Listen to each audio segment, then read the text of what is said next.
ನಾನು Sushma veg wonders ಚಾನಲ್ಗೆ ಸ್ವಾಗತ ಸುಸ್ವಾಗತ. ಫಸ್ಟ್ ನೋಡಿ, ಒಂದು ಮಿಕ್ಸಿ ಜಾರ್ಗೆ ನಾನು ಅರ್ಧ ಕಪ್ ಆಗುವಷ್ಟು ಹಲಸಿನ ಹಣ್ಣಿನ ತೊಳೆಗಳನ್ನು ತೊಗೊಂಡಿದ್ದೀನಿ. ಹಲಸಿನ ಹಣ್ಣಾದರೂ ತೊಗೊಳ್ಬೋದು, ಇಲ್ಲಾಂದರೆ ಬಕ್ಕೆ ಹಣ್ಣಾದರೂ ತೊಗೊಳ್ಬೋದು. ಅದಕ್ಕೆ 1/4 ಕಪ್ ಆಗುವಷ್ಟು ನೀರನ್ನು ಹಾಕ್ಕೊಳ್ತಾ ಇದ್ದೀನಿ. ಇದನ್ನು ಈಗ ಮಿಕ್ಸರ್ಗೆ ಹಾಕಿಬಿಟ್ಟು ನೈಸಾಗಿ ರುಬ್ಕೊಂಡು ಬರೋಣ. ಈಗ ನೋಡಿ ರುಬ್ಕೊಂಡು ಬಂದಿದ್ದೀನಿ. ಮತ್ತು ಈಗಾಗಲೇ ನಾನು ಹಲಸಿನ ಹಣ್ಣಿಂದ ಮಾಡುವಂತಹ ದೋಸೆ, ತೆಳ್ಳೆವು, ಹೋಳಿಗೆ ಎಲ್ಲ ತೋರಿಸ್ಕೊಟ್ಟಿದ್ದೀನಿ ಫ್ರೆಂಡ್ಸ್. ಮತ್ತು ಈಗ ಅದನ್ನು ಒಂದು ಪಾತ್ರೆಗೆ ಟ್ರಾನ್ಸ್ಫರ್ ಮಾಡ್ಕೊಳ್ತಾ ಇದ್ದೀನಿ. ಸ್ವಲ್ಪ ಅಗಲವಾಗಿರುವಂಥ ಪಾತ್ರೆನ ತೊಗೊಳ್ಳಿ. 1/4 ಚಮಚ ಆಗುವಷ್ಟು ಅರಿಶಿನ ಹಾಕ್ಕೊಂಡಿದ್ದೀನಿ. ಮತ್ತು ರುಚಿಗೆ ತಕ್ಕಷ್ಟು ಉಪ್ಪನ್ನು ಹಾಕ್ಕೊಳ್ತಾ ಇದ್ದೀನಿ. ಮತ್ತು ದೊಡ್ಡ ಚಮಚದಲ್ಲಿ 1 ಚಮಚ ಆಗುವಷ್ಟು ಬೆಲ್ಲನ ಹಾಕ್ಕೊಳ್ತಾ ಇದ್ದೀನಿ. ಬೆಲ್ಲ ಬೇಕು ಅಂದರೆ ಹಾಕ್ಕೊಳ್ಳಿ, ಇಲ್ಲಾಂದರೆ ಸ್ಕಿಪ್ ಮಾಡ್ಬೋದು. ಲಾಸ್ಟಲ್ಲಿ ಇನ್ನೂ ಒಂದು ಇಂಗ್ರೀಡಿಯೆಂಟನ್ನು ಆ್ಯಡ್ ಮಾಡ್ತಾ ಇದ್ದೀನಿ. ತುಂಬ ಸಾಫ್ಟಾಗಿ ಬರುತ್ತೆ ಆ ರೀತಿ ನೀವು ಮಾಡಿಕೊಂಡ್ರೆ. ಹಾಗೆ ಅದಕ್ಕೆ ಈಗ ನೋಡಿ 1 ಕಪ್ ಆಗುವಷ್ಟು ಗೋಧಿ ಹಿಟ್ಟನ್ನು ಹಾಕ್ಕೊಳ್ತಾ ಇದ್ದೀನಿ. ಒಂದು ಸರಿ ಹಿಟ್ಟನ್ನು ಚೆನ್ನಾಗಿ ಕಲಿಸ್ಕೊಂಡಾದ್ಮೇಲೆ ಪುನಃ ಬೇಕಿದ್ರೆ ಹಿಟ್ಟನ್ನು ಸೇರಿಸ್ಕೊಳ್ಳೋಣ. ಫಸ್ಟ್ ನೋಡಿ 1 ಕಪ್ ಆಗುವಷ್ಟು ಹಾಕಿ ಚೆನ್ನಾಗಿ ಕಲಿಸ್ಕೊಂಡಿದ್ದೀನಿ.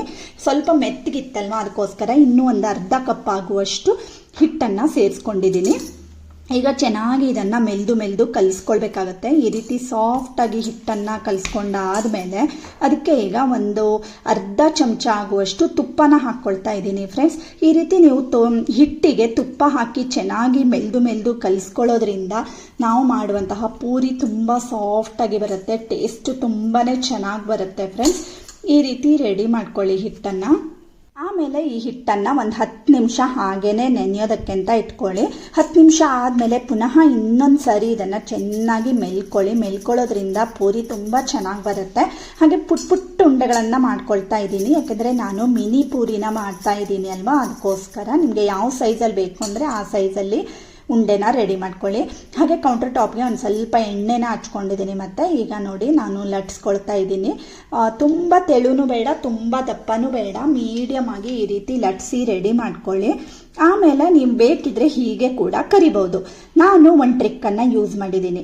ಎಲ್ಲ ಪೂರಿನೂ ಒಂದೇ ಸೈಜ್ ಬರುತ್ತೆ ಅಲ್ವಾ, ಅದಕ್ಕೋಸ್ಕರ ಈ ರೀತಿ ತಟ್ಟೆಯಿಂದ ಈ ಥರ ಮಾಡ್ತಾ ಇದ್ದೀನಿ. ಅವಾಗ ಏನಾಗುತ್ತೆ, ಎಲ್ಲ ಪೂರಿ ಒಂದೇ ಸೈಜ್ ಬರುತ್ತೆ. ಮತ್ತು ನಾನಿವತ್ತು ಮಾಡ್ತಾ ಇರುವಂಥದ್ದು ಮಿನಿ ಪೂರಿ ಅಲ್ವಾ, ಸೊ ಅದಕ್ಕೋಸ್ಕರ ಈ ರೀತಿ ಪುಟ್ಟದಾಗಿ ಮಾಡ್ಕೊಳ್ತಾ ಇದ್ದೀನಿ. ನೋಡೋದಕ್ಕೆ ಒಂಥರ ಡಿಫ್ರೆಂಟ್ ಆಗಿರುತ್ತೆ ಅಲ್ವಾ, ಚೆನ್ನಾಗಿರುತ್ತೆ ಅಂತಂದ್ಬಿಟ್ಟು ನಾನು ಈ ರೀತಿ ಮಾಡ್ಕೊಂಡಿದ್ದೀನಿ. ಒಂದು ಸರಿಗೆ ಒಂದು 6-7 ಪೂರಿನ ರೆಡಿ ಮಾಡ್ಕೊಳ್ಳಿ. ಹಾಗೆ ಕಾದಿರೋಂತಹ ಎಣ್ಣೆಗೆ ಈಗ ನೋಡಿ ಹಾಕ್ಕೊಂಡಿದ್ದೀನಿ. ಎಷ್ಟು ಚೆನ್ನಾಗಿ ಉಬ್ಬಿಕೊಂಡು ಬರುತ್ತೆ ಗೊತ್ತಾ ಫ್ರೆಂಡ್ಸ್. ತಿನ್ನೋದಕ್ಕೂ ಅಷ್ಟೇ ಹಲಸಿನ ಹಣ್ಣಿನ ಪರಿಮಳದ ಜೊತೆಗೆ ತುಂಬಾ ಚೆನ್ನಾಗಿರುತ್ತೆ. ಒಂದೇ ಸಾರಿ ನೀವು ಒಂದು 3-4 ಪೂರಿಗಳನ್ನು ಕರ್ಕೊಳ್ಬೋದು ಫ್ರೆಂಡ್ಸ್. ಹಾಗೆ ನೋಡಿ ಒಂದು ಬೇಯ್ತಾ ಇರುವಾಗಲೇ ನಾನು ಇನ್ನೊಂದು ಕೂಡ ಹಾಕ್ಕೊಂಡೆ. ಸೊ ಎಣ್ಣೆ ವೇಸ್ಟ್ ಆಗಲ್ಲ. ನೀವು ಒಂದೇ ಸಾರಿ ಒಂದು 3-4 ಪೂರಿಗಳನ್ನು ಹಾಕಿ ಕೂಡ ಕರ್ಕೊಳ್ಬೋದು. ಗೋಲ್ಡನ್ ಬ್ರೌನ್ ಆಗೋ ತನಕ ಕರೆದು ತೆಗೆದಿಟ್ಕೊಳ್ಳಿ ಫ್ರೆಂಡ್ಸ್. ನೀವೇನಾದರೂ ಫಸ್ಟ್ ಟೈಮ್ ನನ್ನ ಚಾನಲ್ನ ನೋಡ್ತಾ ಇದ್ದೀರಿ ಅಥವಾ ಇನ್ನೂ ಸಬ್ಸ್ಕ್ರೈಬ್ ಮಾಡ್ಕೊಂಡಿಲ್ಲ ಅಂತಾದರೆ ಸಬ್ಸ್ಕ್ರೈಬ್ ಮಾಡ್ಕೊಳ್ಳಿ.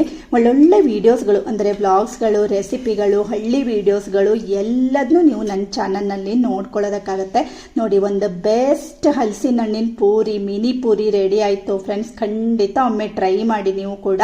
ಹಾಗೆ ಇವತ್ತಿನ ವಿಡಿಯೋ ಇಷ್ಟ ಆದರೆ ಗೊತ್ತೇ ಇದೆ ಅಲ್ವಾ, ಲೈಕ್ ಮಾಡಿ, ಶೇರ್ ಮಾಡಿ ಮತ್ತು ಸಬ್ಸ್ಕ್ರೈಬ್ ಮಾಡಿ. ಇನ್ನೊಂದು ಒಳ್ಳೆ ವಿಡಿಯೋ ಜೊತೆ ಬರ್ತೀನಿ. ಅಲ್ಲಿವರೆಗೂ take care. Thank you for watching.